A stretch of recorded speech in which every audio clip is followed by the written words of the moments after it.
The live TV, सच सबसे आगे। नमस्कार, द लाइव टीवी आप देख रहे हैं। आपके साथ मैं हूं आदित्य कुमार।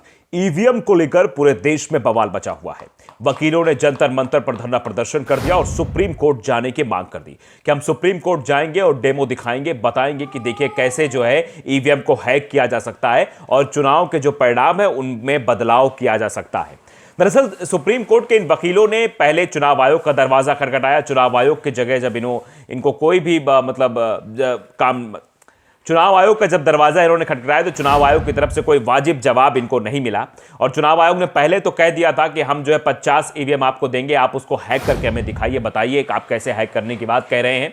लेकिन बाद में वकीलों की तरफ से कहना है कि बाद में सरकार का इसमें दखल अंदाजी हो जाती है। गृह मंत्री के दखल अंदाजी के बाद यह कार्यक्रम भी सफल नहीं हो पाता और चुनाव आयोग बाद में मना कर देता है, हम किसी भी प्रकार की कोई भी जांच करने ईवीएम में नहीं देंगे।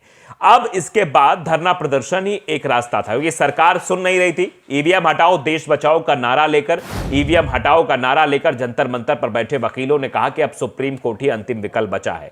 सुप्रीम कोर्ट ही लोकतंत्र को बचा सकता है। सुप्रीम कोर्ट ही इस बात का निर्धारण कर सकता है कि ईवीएम की जगह बैलेट पेपर से चुनाव होने चाहिए, क्योंकि ईवीएम अब सुरक्षित नहीं है, क्योंकि ईवीएम को हैक किया जा सकता है, ईवीएम से चुनावी नतीजों को परिवर्तित किया जा सकता है, ईवीएम बदलकर या फिर ईवीएम में छेड़छाड़ करके कोई भी राजनीतिक पार्टी इसका अपने फेवर में इस्तेमाल कर सकती है। इसीलिए जरूरी कि ईवीएम से चुनाव नहीं होना चाहिए, बैलेट पेपर का इस्तेमाल होना चाहिए। इसको लेकर प्रदर्शन लगातार चल रहा था। अब सुप्रीम कोर्ट जाने का जब सुप्रीम कोर्ट के वकीलों ने मन बनाया और वो जो जाने लगे तो उन्हें रास्ते में ही रोक लिया जाता है। पुलिस कहती है आप लोग नहीं जा सकते हैं, पुलिस से उनकी तीखी नोकझोंक भी होती है। पुलिस कहती है कि आप आगे नहीं जा सकते, तो वकीलों की तरफ से कहा जाता है कि आप कोई कागज दिखाइए, हमें बताइए कि सुप्रीम कोर्ट का यह ऑर्डर है कि हम सुप्रीम कोर्ट के वकील ईवीएम के माध्यम को या ईवीएम के सवालों को लेकर सुप्रीम कोर्ट नहीं जा सकते हैं।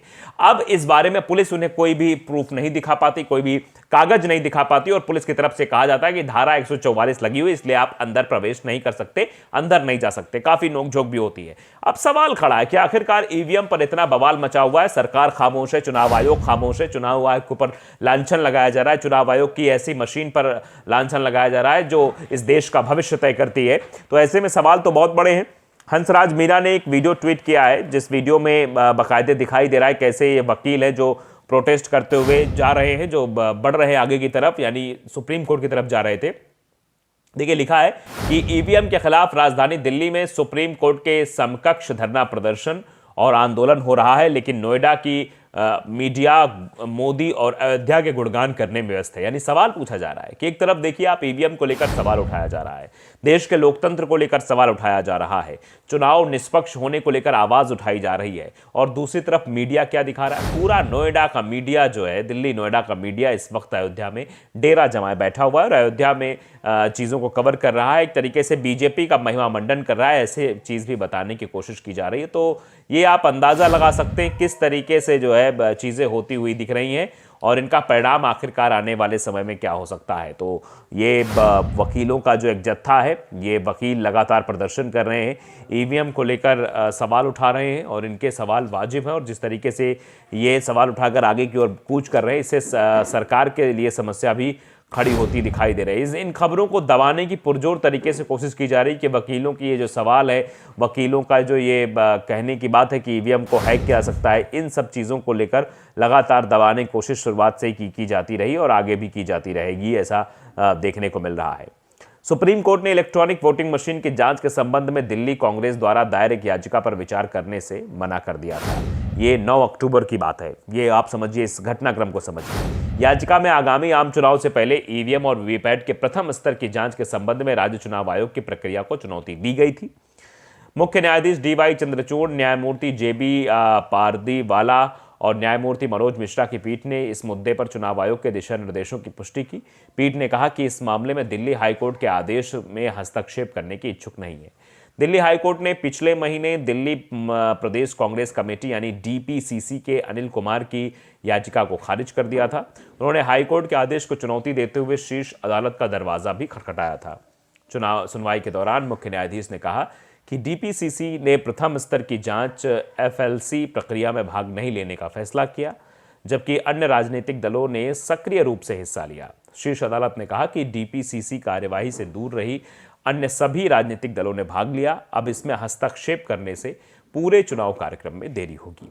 अदालत ने कहा कि प्रक्रिया बहुत विस्तृत है, पार्टियों को ईवीएम पर भरोसा है और इसे पूरे भारत में दोहराया गया है। इसके बाद कुमार के वकील ने याचिका जो है वो वापस ले ली है। तो आप समझ सकते हैं कि पहले ये प्रक्रिया होती है, उसके बाद लगातार प्रक्रिया होती रहती है। चुनाव आयुक्त को लेकर बने कानून पर सुप्रीम कोर्ट ने रोक लगाई, किस आपत्ति पर कोर्ट पहुंचा मामला।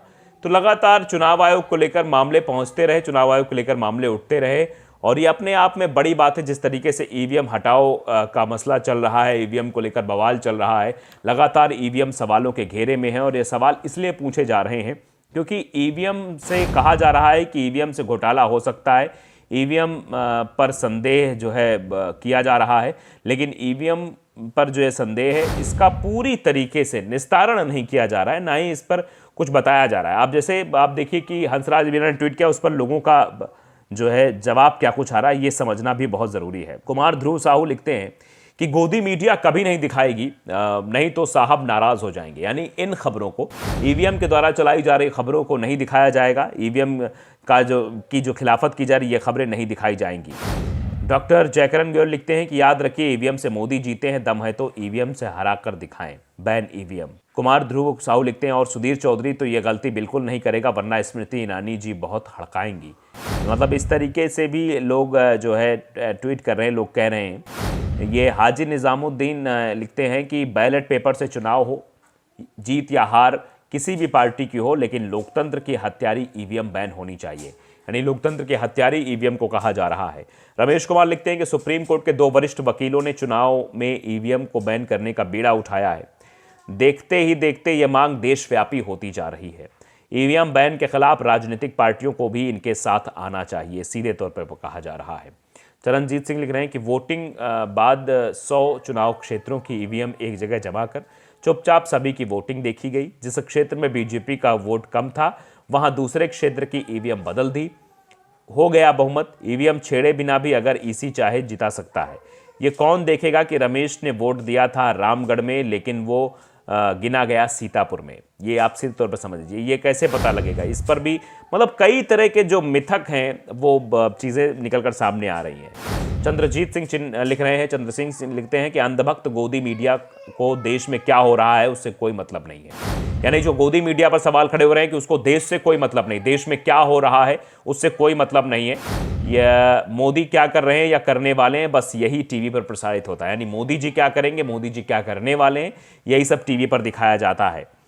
जावेद अख्तर लिखते हैं ये सारा खेल ईवीएम का है, जो राजनीतिक समझ बनाया जा रहा है, हैक्ड मशीन द्वारा प्रायोजित परिणाम के आधार पर बनाया जा रहा है। अनजाने में पिछड़ों और दलितों पर तंज कसा जा रहा है। समय बताएगा कि लोग महामूर्ख बन रहे हैं। यानी लोगों को महामूर्ख बनाया जा रहा है, ईवीएम हैक की जा रही है। देखिए ये पप्पू के आर नास्तिक है, लिखते हैं कि भारत मुक्ति मोर्चा द्वारा ईवीएम के विरुद्ध घोषित 4 चरणों में आंदोलन के तहत आज 16 जनवरी को जिला अतिरिक्त प्रशासन को राष्ट्रपति महोदय के नाम सौंपा ज्ञापन। ईवीएम मशीन चोर है, चुनाव आयोग चोरों का सरदार। ईवीएम ने बेरोजगारी बढ़ाई, महंगाई बढ़ाई, भुखमरी बढ़ाई, हत्या रेप डकैती बढ़ाई। तो ईवीएम पर इस तरीके के भी आरोप लग रहे हैं। देशपाल सिंह लिखते हैं कि ईवीएम हटाने का आंदोलन देश बचाने का आंदोलन है। सभी देशवासियों से अनुरोध है कि इस आंदोलन को ऐसा जन आंदोलन बना दो कि बाहर चुनाव आयोग की आंख खुल जाए, बहरे चुनाव आयोग की आंख खुल जाए और माननीय सुप्रीम कोर्ट इसका तुरंत निस्तारण करे। तो देश को ये बताना, देश को उसमें लेना बहुत ज़रूरी है कि आखिरकार ईवीएम सवालों के घेरे में क्यों है। द लाइव टीवी को अगर आपने सब्सक्राइब नहीं किया जरूर करिए, बेल आइकन दबाएं ताकि सच खबर आप तक पहुंचती रहे। नमस्कार। द लाइव टीवी, सच सबसे आगे।